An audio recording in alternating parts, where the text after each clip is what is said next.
decided that I need one of those phone holdery thingies because this process gives me anxiety. So I'm gonna get that from Amazon so I don't keep shoving you in the corner and hope you don't fall, because that's gonna happen. So I want to talk about it's interesting because I do sing for a praise and worship team sometimes. I used to do it more, but I don't. I used to live in a city where the praise and worship team was, and then I got a resentment. I don't know if I created it or if there was an actual problem. Doesn't matter. But I left. I left church, and I didn't come back. And the reason I didn't is because religious people tend to have a different outlook on life that I just can't seem to buy into. Even though, and this is hard for some to hear, it's very hard because I find a lot of people's ears shut off when I talk about this. Shush, Bob. Uh-oh, I'm going through a yellow light. Hang in there, guys. Woo, we made it. Okay, all right, now you can go back to the corner where you belong. I mean, you don't go in the corner, sorry. Nobody puts baby in the corner. Okay, well, I guess not, because I'm gonna do this again. All right, so that was so sorry. Yeah,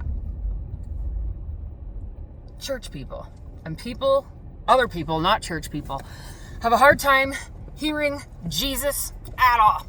I say it, their ears shut off, and they run.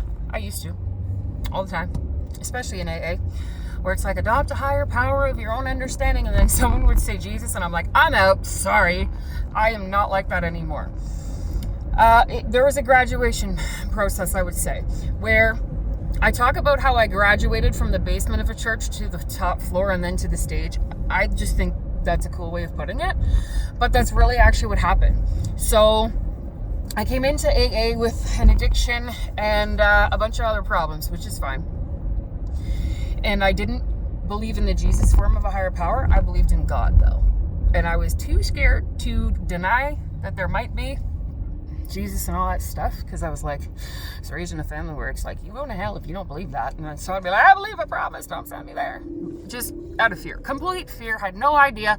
And to be honest, I was taught as a child how to have fear, but I wasn't taught how to have a relationship, nor did I think that was possible. And anyone that would tell me different, I thought that they were voodoo people and making it up. So anyways, there's no way in heck I would have come to believe in anything had I not done it in the basement of a church, because I do not like the way that people on the top floor conduct themselves in life.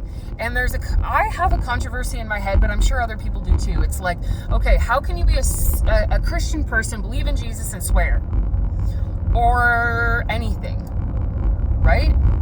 One, I don't find that there's meaning to swear words. I don't. I like the way they sound, but I don't feel like anything when it comes to swearing. And I don't understand how people get mad at swear words. They are just syllables stuck together to sound sharp, I think, and that's it. But other people seem to get offended, and sorry about your luck. So I do swear, but it's because I don't think there's anything wrong with it. So I started with, I had an addiction issue, and I needed to stop using drugs. How I got that addiction issue was I had a chronic, still have it, but seems to be doing all right, chronic back injury. And I was prescribed opiates in order to help with that.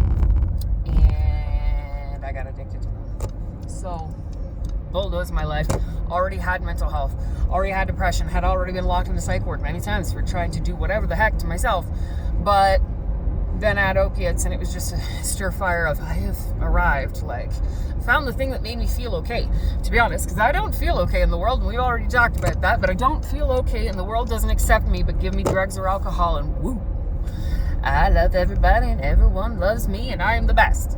That's why I did them, and I never quit because I didn't like them. I loved them.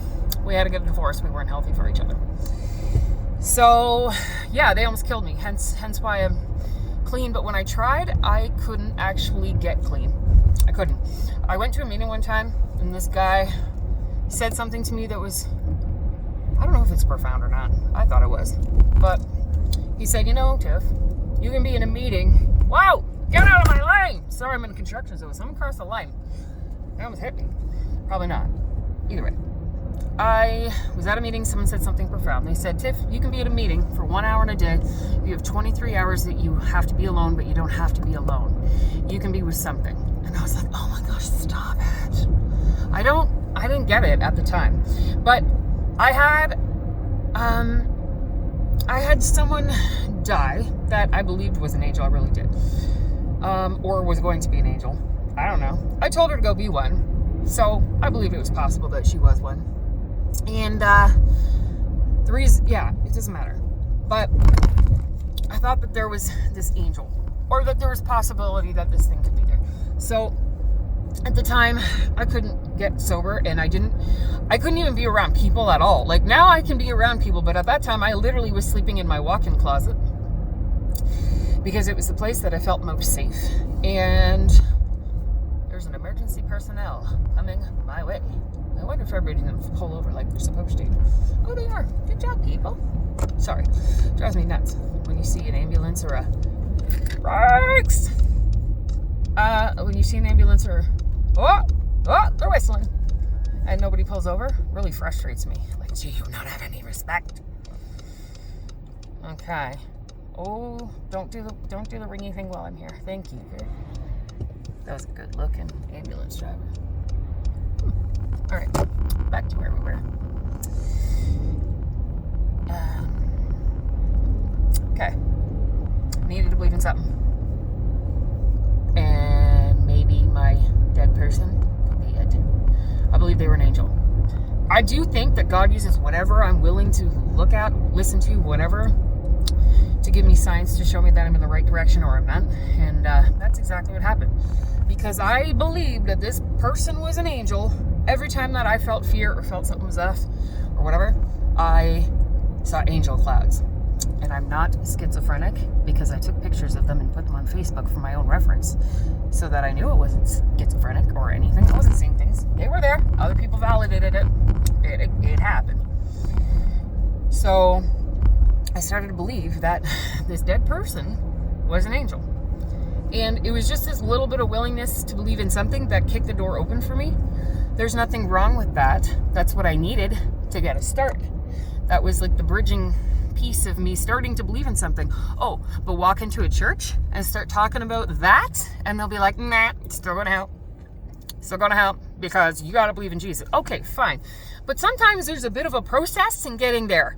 And for people who have experienced lying or any form of trust, why am I going to believe in something that I cannot see, touch, or whatever just because you said so? And there's no proof that hell exists or heaven exists or any of that. I see what's happening here on the earth, but anything outside of that, just like, no. Not because I don't want to, but I just, like, I don't get it. It's like TV for me. Sure.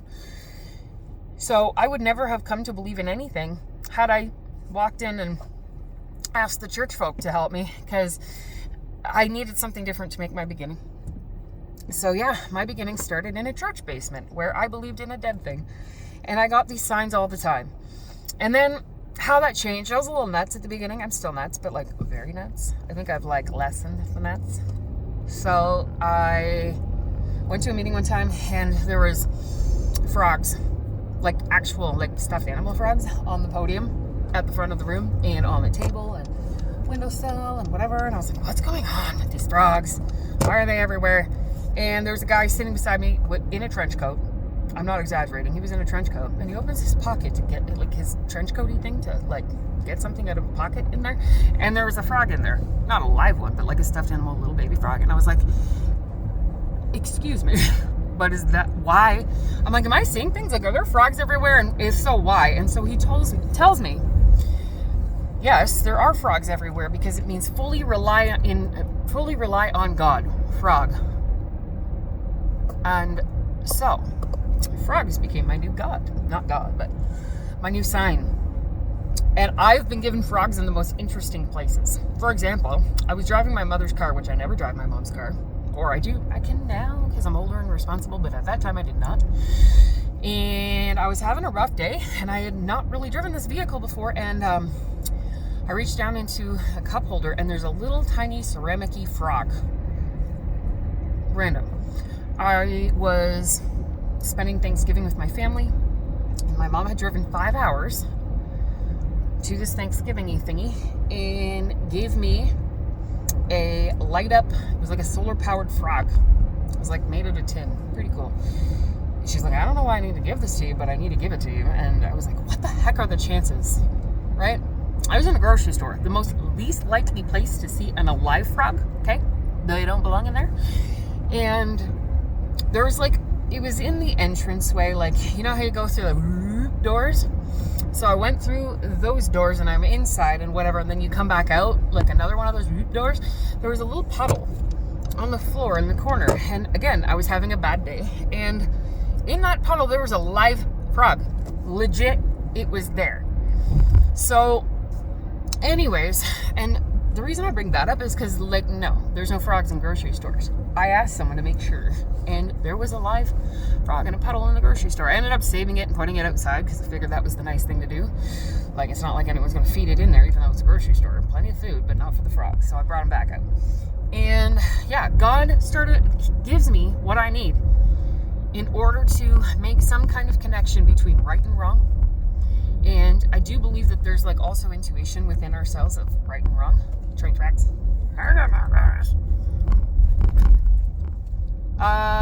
Yeah. So I believe that like there's that intuition as well. But I needed something external in order to validate what was going on in my life, or in order to understand things. And I was always given things like signs, right? If I were to go into a church, talk about my signs, and I have talked to Christian folks about this stuff before, and they have said to me, that's the devil's work. Or, you know, you're worshiping false idols, or something. Okay. But it works for me. And that's not what I stopped believing in. It was a stepping stone to what I believe in now. But again, I would be dead if I walked into the ground level of a church, because it's my way or the highway, right? Like, they really, like, I don't get it. So, yeah, frogs are my sign for the longest time, and then they turned into other things, right? And I was sober for probably 3 years, 3. And was it before COVID? Right before COVID, that's right. Not that it matters, but I think everybody in life uses COVID as like a time marker, right? It's like, was it before COVID, during, or after? I hear that a lot, so I guess that's what I'm doing. And regardless, I was a few years sober, and my back injury came back with a vengeance. I couldn't walk. I went from being able to drive and getting a car, because I didn't have one before, and becoming like independent, to losing it. I had to stop working. I couldn't walk. Oh my gosh, someone's riding my butt. Sorry, I'm driving like a grandma because I'm talking to myself. Chill out. It's Saturday. Take a nap.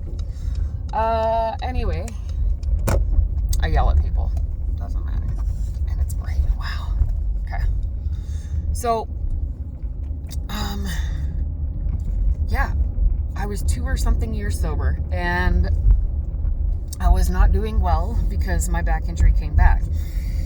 And I now no longer have a solution to pain because I'm an opiate addict, and I can't take that. Or I will take all of it. And sorry, where are you? Help! Sorry. Yeah, I will take it all because I love it. And that would not end well. So I can't take anything for pain. And I couldn't walk. I couldn't put on my shoes. My mom had to help me with everything. I ended up living with my mom again. And I legitimately could not take care of myself. So I did everything in the program, like the program of AA that was suggested, in order to help myself, and nothing worked. And then I went to a meeting, and I had not gone to church yet at this point. I had gone to a meeting one time and multiple times, and I literally had to lay on the floor. So like I was literally willing to go to any lengths. And if someone gives me an excuse for not being able to go to a meeting, go away, because I have all the excuses in the book. And I still went to meetings, and I am still clean and sober today because of it. Literally could not sit in a chair. I laid on the floor and was willing to be humiliated, even though no one made fun of me. Well, maybe they did. I don't really care. Didn't notice. So that I could go to meetings. And one time, I was actually able to sit in a chair and was expressing myself in a meeting because my family doctor was like, hey, and this was taking a kick out of my mental health. I have a sneeze. Oh, I don't know if it's going to come out or not, but I don't like that feeling. Oh, I don't like it when they're stuck. All right, we're good. So I'm parking. I am at my destination. However, can't park with my steering wheel like that because you can't see me. Yeah, so I went to a meeting and told them that my family doctor had told me that if, she was going to prescribe one last medication that was non-narcotic, and then after that she was going to prescribe opiates again. And like we were going to come up with a plan, and I didn't want to. I'd rather someone shoot me in the head, to be honest with you, but I was kind of in suicide mode anyways, so it was like, what other options do I have? And I was willing to be honest, so I went to a meeting and told them. And this woman afterwards was like, well, actually, she was next, and she shared and was like, oh, these young people these days just want everything handed to them. Back in my day, we just used, you got pain and you went for a walk and figured it out, right? So I immediately felt judged in a meeting for being in chronic pain and being willing to take doctor's advice. And this had been going on for 2 years at this point. I was like broken. I was willing to do anything for my recovery, but I was like, I'm not going to live. I'm not going to make it. Living in that much pain every day, I wasn't going to make it. So I was willing to take my doctor's advice, but I thought, well, maybe if I'm honest in a meeting that would like help. So I was. And this woman judged me by saying that as old folk, whatever. So after, of course, I'm like, all right, well, I guess I'm just going to talk to this woman and see what she suggests. So she suggests that we become buddies and be accountability buddies, and that we both will go for walks every single day and tell each other that we're going for walks every single day. And, I'll just be accountable. And then if I exercise enough, which was totally not true, that's my laundry back there. Just saying, it's in a sealed bag. That's what that was. I'm like, what is that? Yeah, but if I go for walks every day, then this chronic pain issue will go away. That's not how it worked. Day 3, I literally couldn't get off the couch. And I tell this woman, because she's like, it's 5 o'clock and you haven't gotten back to me. And I explained myself, and then she got mad and basically told me that I was full of baloney. So I stopped talking to her, and then I told my sponsor at the time, and she's asked, well, are you drug seeking? Okay, I literally was so upset because my sponsor had gone through a lot with me at that time, and so I took that personally. Now I know today that it wasn't personal, but I did take that as a personal, like, how dare you? You just watched me fight for my life for however long, and now because I'm gonna, because of my depression, because I can't function because of this injury, you're gonna accuse me of drug seeking. It's not true. She wasn't accusing me, but that's how I took it, and she was doing her job as a sponsor, really, but I fired her. And if I talk about it, my eyeballs will start leaking because it really makes me sad. But when I feel judged, I leave. And, no thanks. Sorry, it does make me cry. Because I love that woman soulfully. To this day, I love that woman. And I know I hurt that relationship. But I needed it because it was the bridging point for me walking into the middle floor of a church. I abandoned my sponsor and I abandoned the rooms of AA. And because I felt that they were accusing me of something, regardless, that was my perspective. And then but I still didn't want to use drugs. And if there's anything that has kept me sober, prayer and helping others. That's what it's come down to every time. So I just prayed And I saw a church. Well, actually, I met this chick at work that was still kind of talking to me, and she, regardless, she was a Christian who I was attracted to, and so she's like, come to church, and I'm like, okay. So I went to church because of a girl, and then I stopped talking to this girl, and I didn't go back. So that was the first reason I walked into a church, but like it was legitimately only a couple weeks later that this situation happened, and my back injury was what made me desperate enough to want to go to church on my own. But it was also the church that I chose was a church that was serving the homeless people downtown where I was living. That was really what did it for me, is that I love service and helping other people, and I'm so passionate about people that are in need and sick and rejected by the rest of the world, because I get that. So I am passionate about helping them. So I ended up walking into a church in the first place, and when I did, I got through the door, and there was a person standing there that was in the program of AA, and I was like, ooh, there's a sign. Maybe I should be here. And then I kept going. There's 2 other people that were in the program of AA that were in that room. And I'm like, okay, fine, I got the sign. Like 3 of them in a row. Usually you should listen. So there's 3 people there that were from AA. And I was like, all right, I belong here. Fine, we'll stop arguing. And then the first song that came on, like, you know, they do praise and worship. First song that came on was called New Wine. And I'm an alcoholic, and it caught my attention, obviously. So that's how I ended up staying at that church, is because of those things. I thought that there were signs that would keep me there. Had I told them that, they'd probably be like, you're worshiping, whatever. Probably not. I don't know. So those are the things that got me to a church. I did not believe in the Jesus guy at that time. Still didn't. And people would be like standing there praising with their arms up and waving flags and stuff. And I was like, I really thought that was hocus. I was like, why do you do that? And I literally thought that that was ego. And I'm like, okay, stop pushing your agenda. And it really made me mad because I didn't get it. So I kept going to this church, and I was there because of serving and because I was desperate to not use drugs because of my back. And I got so desperate that I was willing to partake in whatever they said in order for me to not feel the pain that I was feeling. So they suggested that they would do this thing, and it was like a prayer thing where you sit in a chair and they all pray over you. I'm like, oh my gosh, that is the worst situation for a person with social anxiety or addiction issues to be in. That is awful, and I hated it.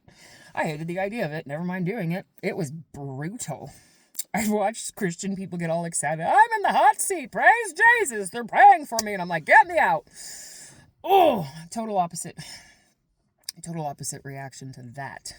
So if you saw a kid walk by, I was trying to ignore the fact that a kid walked by, so I'd concentrate, and it didn't work. Still distracted and bringing it up. So, yeah, I was willing to sit in this hot seat of whatever, thinking that they were full of baloney, so that my back could be healed, because I was out of options at that point. And yeah, I'm willing to go to any length for my recovery. And there's so many things that I've had to do, like move 6 times in the first 4 months that I got sober, just because I was like, once I got 24 hours, I jumped the fence and ran. I ran because I could not get 24 hours. And once I did, I've done anything to keep it. Literally anything, including thinking that people at church were hocus pocus and willing to sit in a hot seat where people prayed over me. I did it. And I'm not going to say the magic door opened and everything turned out, but I am a walking person who was told I would never work in my field again, and, well, here we are. I don't leave of absence from the working, but I did. I've worked for 4 years after that situation, and it took a couple of hot seats. And, yeah, I don't know how that works. I really don't. It doesn't matter. I see a chiropractor. He's a Christian. And I was like, wow, could be the chiropractor that did it. And you know what he said? He was like, I only do the adjustment, but God does the healing. And I'm like, you too are a part of this cult. It's not a cult. But even my chiropractor believed that regardless of what he was doing, it was still the power of God that was healing. And it's true, I'd been to chiropractors before. Nothing worked. So I think I bought into the fact that Christian people, and not the Jesus guy yet, but Christian people might be onto something. So I stayed and I partook in their weirdness. Trying not to judge, but whatever. And then I was like, okay, why do people pray to God and other people pray to Jesus? And then sometimes they switch it up and they'll pray to God after they've prayed to Jesus. Like, how do you pick which one? I don't know. Is there like a tier system? So I went to someone's house. So like when I had walked into church originally, there was that person standing at the door that was also in the program. We have a long history together. First person in the rooms that had ever brought out a big book and showed it to me. And I mean, like, I was young, like 17. First time I met this chick. So hence why I was like, this is a sign because she's here. But I had gone to her house again because I'm like, I need a new understanding of the big book, and I hate AA now because I'm mad at everybody, and so maybe I'll just listen to this chick because she's in the program and in church, and maybe I trust her a bit. So I went to her house, and I was like, okay, well, we're going to spring the question on you because you seem to know what you're doing. So I asked her, I'm like, why do people pray to Jesus versus God and the other way around? And she said something that was so, it just clicked. She's like, they're the same guy. What? They're the same guy. And okay, my whole life they had talked about the Trinity and 3 in 1 and described it as an apple peel and the eaty part and the core or ice. You got the liquid and then the solid. I mean, like water, solid, and then evaporation. It's all the same thing. Water, whatever. That's how it was explained to me my whole life, and I never got it until this moment. Because Christian folk make things creepy. And they were like, okay, well, Jesus is the Son of God. But he's the same guy. I'm like, well, is it his son? Or is it the guy? Yeah, like literally that hurts my head. Trying to figure it out. These trees moving is distracting. So, trying to figure it out. And she's like, it's the same guy. And she's like, if you believe in God, you already believe in Jesus. Well, gee, I don't have to do nothing then. Which is true. I didn't have to do nothing. I didn't have to study nothing, read nothing. I literally already did. Because I already saw God moving for me. I already saw it all. I literally had the signs and the whatever and like all of the things prior to someone saying that they're the same guy for me to be like, oh, well then, that was easy. And then I was like, why do we still get mad about it in the AA meetings then? Like, if it's literally that simple, all I'd have to do is go around telling people, hey, by the way, you already believe in the Jesus guy, you just don't know it. Just different name. My understanding of that now is that the God guy, okay, oh, I'm sorry for explaining this, not that, I mean, maybe it does matter. This is an important conversation. This is kind of an important topic. So, the way that I understand it is in the Old Testament of the Bible, they used to kill animals and do all this creepy stuff and put it on altars and let the blood pour out. And they did it in this weird tent that in the book of Leviticus, they describe how they built this tent with all the materials and the colors and blah, blah, blah. It was very boring. I read it. Sorry, God, for saying your book's boring. But I mean, there's parts that I prefer not to read and I don't know why you put it in there. So, yeah, they did creepy stuff like that. So, like, whenever they thought they were bad, they were like, here's my sheep, here's my oil, please forgive me. Which, in my opinion, is wasting it, but that's what they did.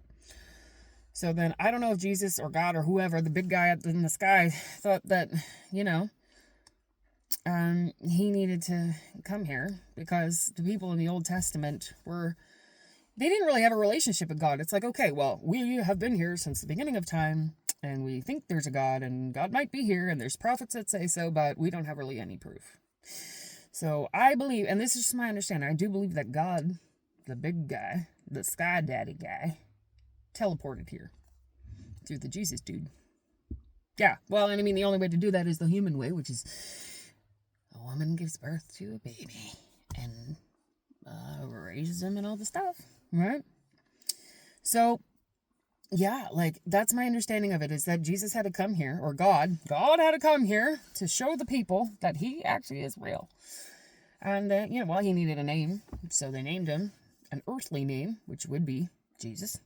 And, he was here. That was my understanding of it, right? Is that the sky daddy guy that I've always trusted just teleported here. So, well, didn't really teleport, but you know what I mean. Came here. And the beautiful thing is that I've experienced a lot of things in my life, like pain, physical and mental health, which is still so brutal. I've experienced people bullying me, which sounds childish, but it's a thing.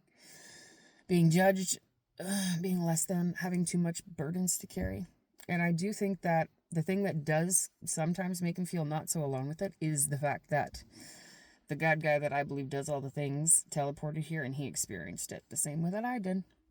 So I don't really have to push my point when it comes to God, because I don't have to be like, by the way, you don't understand how much it is to suffer with this, so please take it from me. Because he really actually does. He did it. So, yeah. And because we have to wrap it up with the Trinity thing and the 3-in-1 thing, yeah, then he obviously had to show his magical powers near the end of it to be like, P.S. I am the Almighty, so I'm going to go back to where I came from. Because I gotta go back.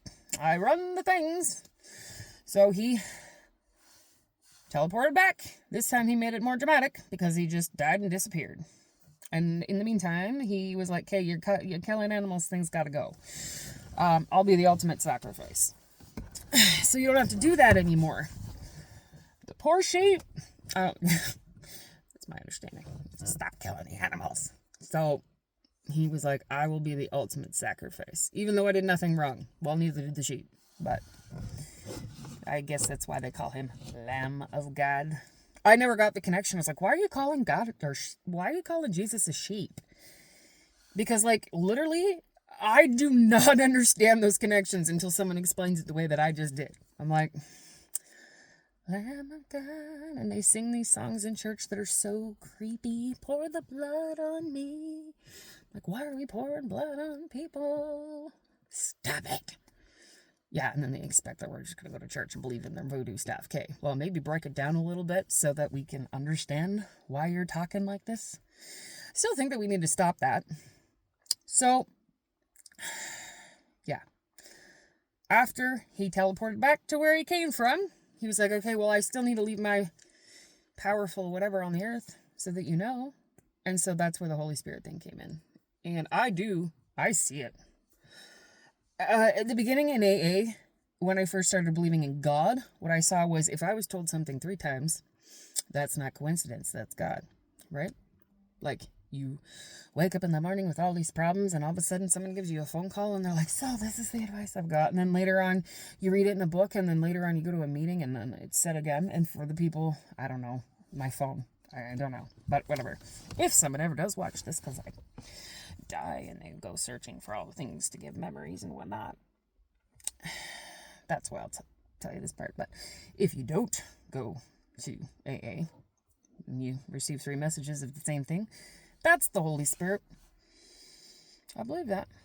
That's the Holy Spirit. That's like, it's like when things move on the earth or you're given signs or whatever, that's the Holy Spirit thing that God was like, here, have this.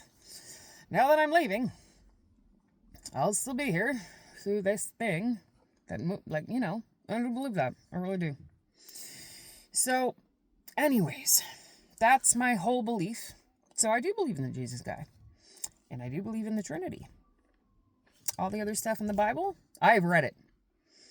I have read that book. I am on my 2nd round. It is actually, this is the spot I keep it in. This is not where I keep my clothes, but I just did laundry because it doesn't matter what I did. And yeah, the book is literally behind my seat. And I am reading it again. See the bookmark? Read it. I am reading it again. See what's in there. It's the first time I read it. There's a lot in there. It's a big book. So, read it the first time just to be like, what's in there? I need to tell my dad is wrong. I gotta tell him he's wrong about stuff. So I read it kind of out of like a resentment to be like, I gotta know what's in there actually though, because you know how many Christians will pick a line? You hear that? Sirens? Cut it out, I'm talking. Sorry, world's not around me. That was self-centered. Apologies. Anyway. So I had to prove to my dad that something was off about his opinion. Sorry, Dad. But it's true. I do believe that there's a lot of things off about your opinion in Jesus himself. Because I have a relationship with that guy. And I was like, most Christians haven't read it. I'm sorry. But and I've even asked them, well, when, you know, like, have you read the whole thing? No. You know, and then there's all these excuses as to why. I'm like, well, if you're going to tell people they're wrong and they're going to die, maybe you should read the book about why. So I read it front to back. What is in here? There's some cool stuff in there, by the way. Ecclesiastics is like this chronically depressed guy.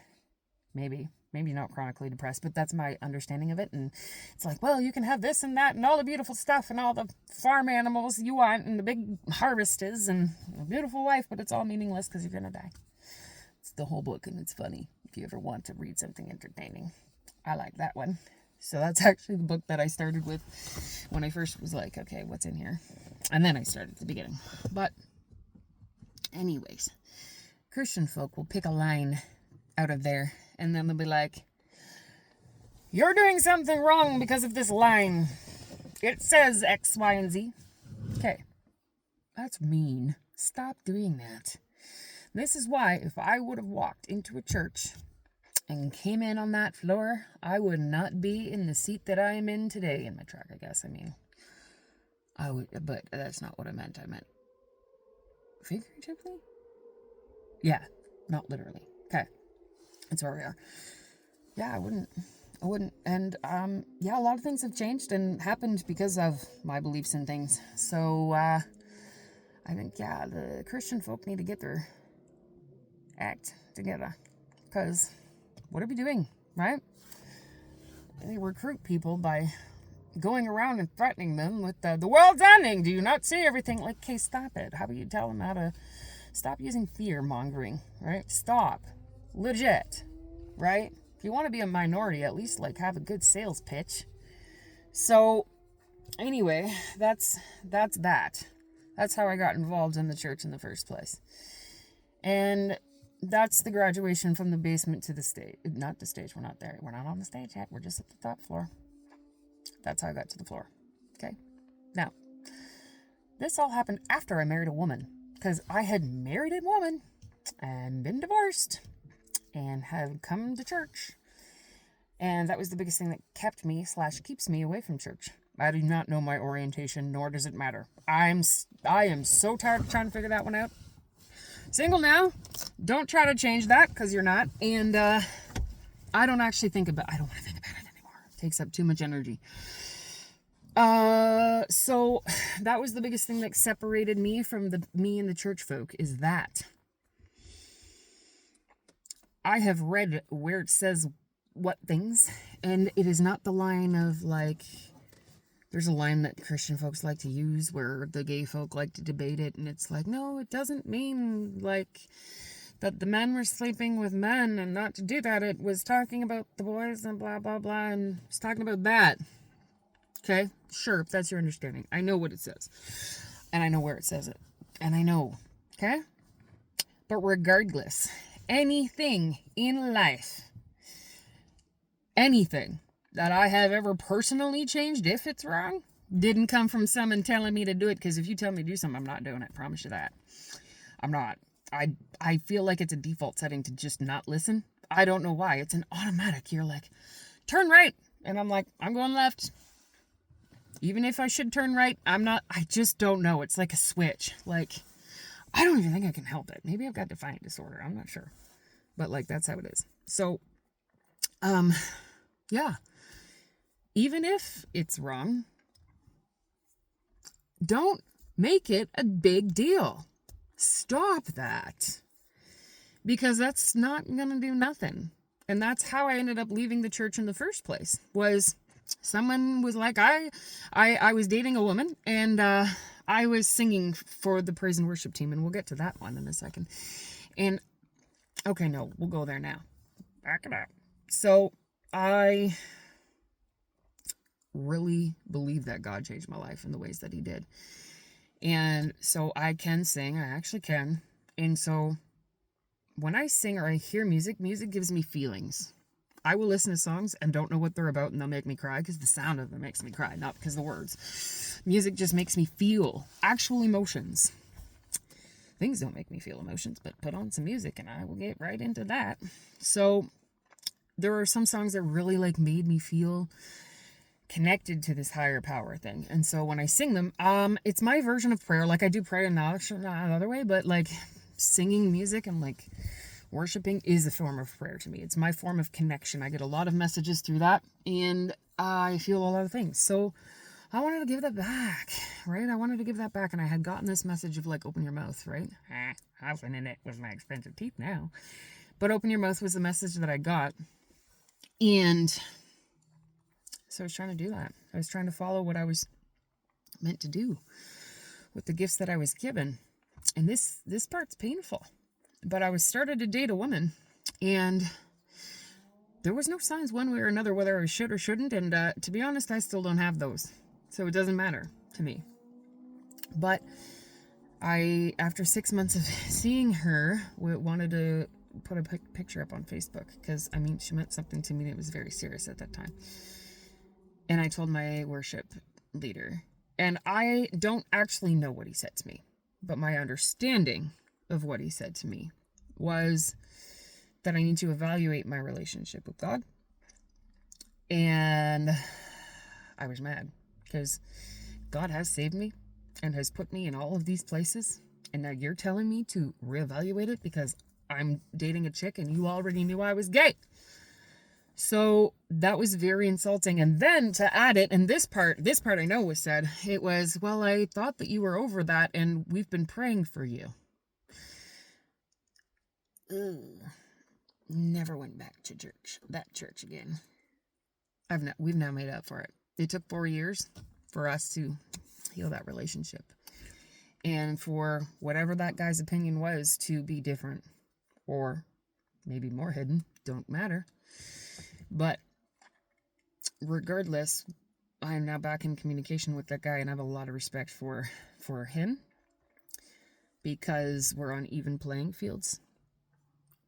And yeah, it was big of him to be able to.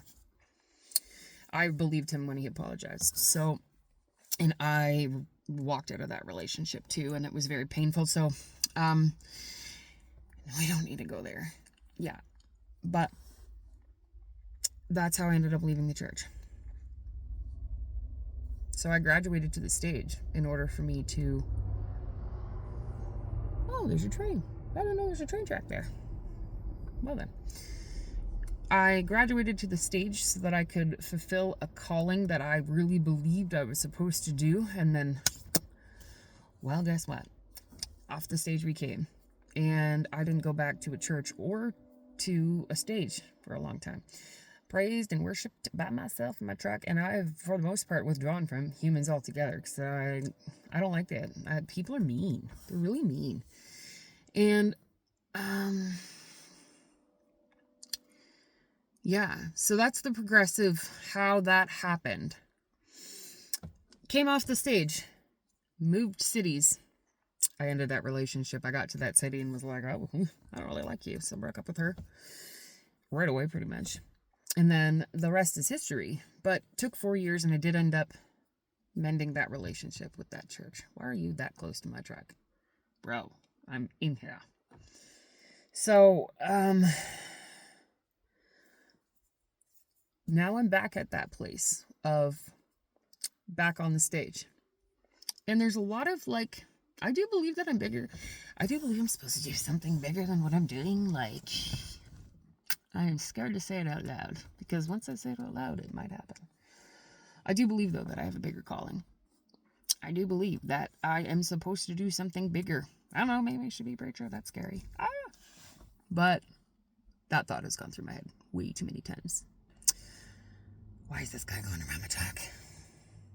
Literally almost touching it. That's how close he is. I mean, like, I'm paranoid about people being outside, but guy, that's close. He's like 10, so who cares? I can take you. Just kidding. I wouldn't, but stop. And we're back. Maybe we should open the door and scare him a little bit.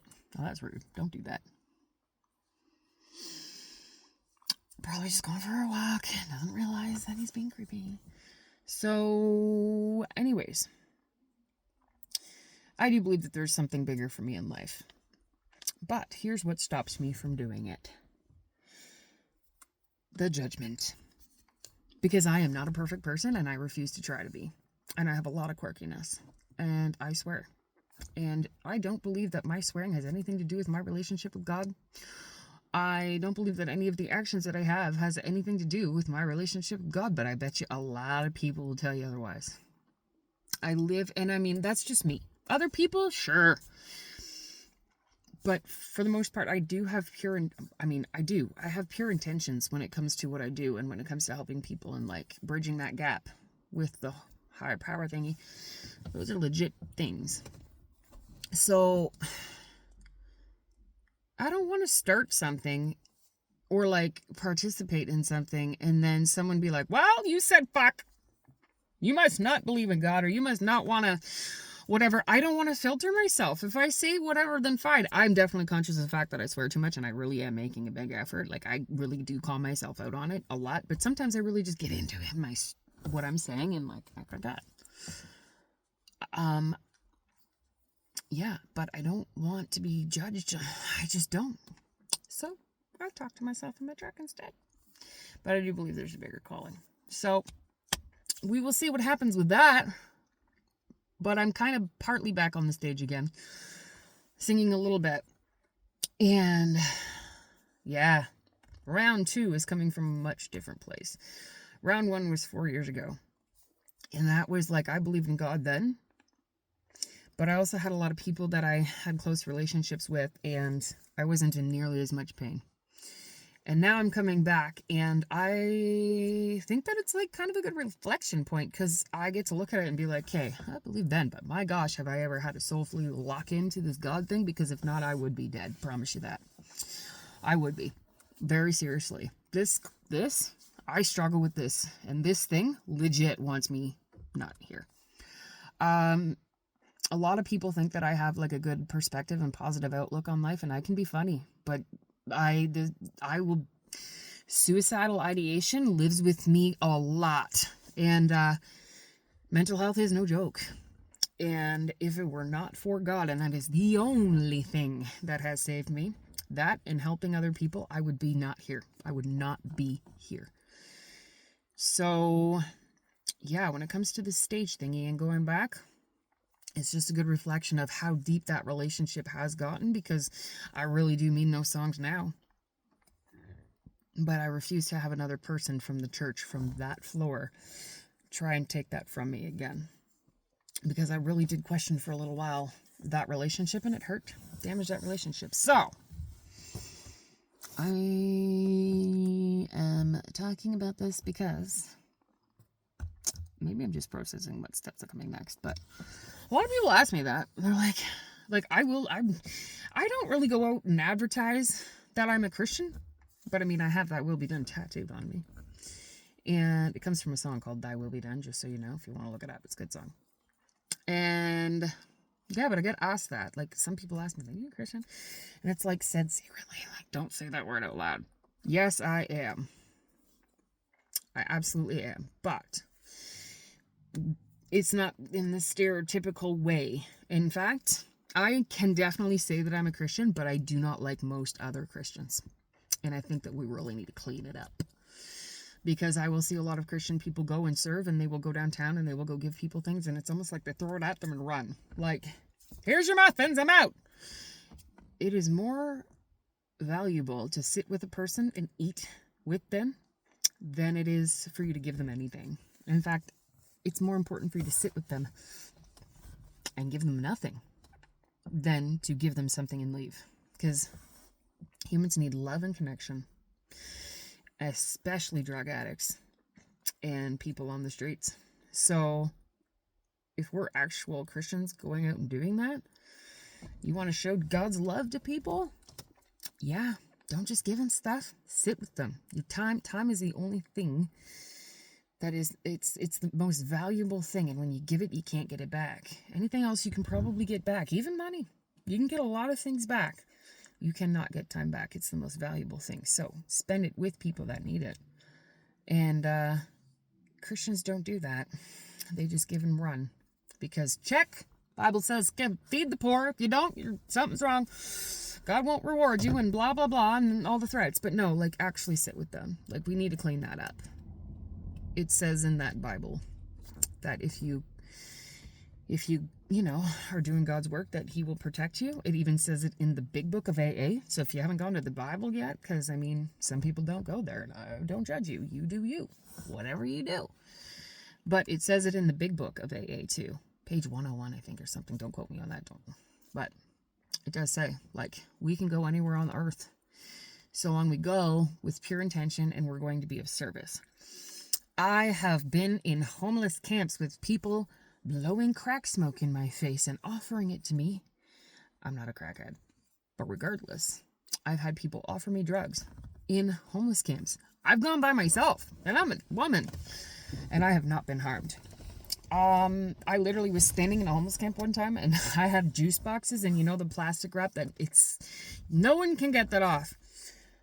There's this dude standing beside me. He's like, "Hey, you like some help?" And I was like, "Yeah, sure." I hand it to him, and he pulls out a dagger that long. I'm not joking. This thing was a foot long. He pulls out a sword. It wasn't a sword. It was a dagger. And he slices it so delicately and takes the plastic off. And in my mind, I'm going, this guy's, he could stab me with that. Calmly was like, "Thank you," and took it back. But, like, I have been unharmed. I've never had a single person harm me. Sure, it happens. But, yeah, I go anywhere so long I go of being of service. And that's the Christian that I want to be. I don't judge no one. P.S. And I probably get myself into some really, really sticky situations because I don't see the danger. But I want to be that. I want to be like that. I do. And yeah, I feel more comfortable sitting on the street with somebody who's homeless, dirty, and has broken the law, and maybe even murdered someone. I feel more safe being in their presence than I do in the presence of most Christian people. So anyway, maybe someone can change my mind on that. But yeah, I think I had an experience at a meeting not that long ago where, like, I went to hug someone. It was like, "Oh, she's such a nice person, and she believes in God, and she's this Christian, and blah blah." I was like, she's fake as hell. And yeah, it's like, the thing I want to say to most people, not most people, but like a lot of people who are Christians, is get real. Like, show your pain to somebody, right? Church turns us into liars. It actually does. Like, I went to this other church one time, and I was like, "Hey, this is, how I've gotten connected with God before, and I want to give away my voice." And they were like, "Oh, great, yeah, that's lovely. Here's this thing that you should sign before, or you need to sign if you want to get on the stage." And it was this thing of, "I will not do this, this, this, and this." It was like basically saying that you will not sin ever again in your whole life.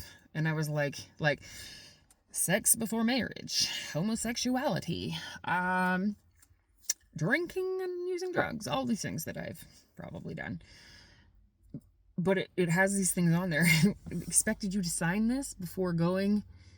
Shit, I had plans and I just remembered. Oh, sorry, I just got a message from somebody. I need to go to another city. I need to get my shoes on. I should have wrote that down. Should I say I'm in traffic or just tell the truth? Yeah. Oh boy. Anyways. Yeah. I'd rather hang out with most homeless people. So, I'm going to end this now because I can't keep track of my life. And Wow, it's been an hour. I've been sitting outside for an hour. Jeepers. I gotta go.